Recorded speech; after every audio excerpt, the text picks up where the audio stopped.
C'est un vent violent qui a secoué les ligues provinciales de football ainsi que celles de la capitale. En fin de mandat depuis quelques années pour les unes et quelques mois pour les autres, le comité de normalisation du football tchadien a procédé dans un bref délai au renouvellement des membres des bureaux exécutifs des ligues provinciales. Des ligues des provinces du sud en passant par le centre, l'est, l'ouest et celle de la capitale, il y a eu des nouveaux qui ont été élus à la tête de ces ligues.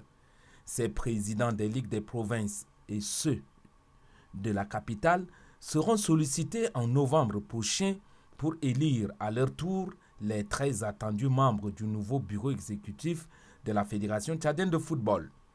En basketball, le président du club lamantin, Dobalbe Siniki, le secrétaire général de la Fédération tchadienne de basketball Royaume, Abdoulaye, et le président de la Fédération tchadienne de basketball Bani Gata Goulou ont animé conjointement un point de presse relatif à la participation du club lamantin à la Basketball League Zone 4 qui s'est déroulée du 6 au 14 octobre dernier à Yaoundé au Cameroun.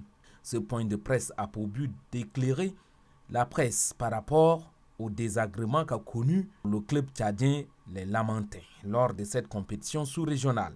L'actualité sportive cette semaine est aussi marquée par le décès du journaliste chroniqueur sportif Cory Lombard.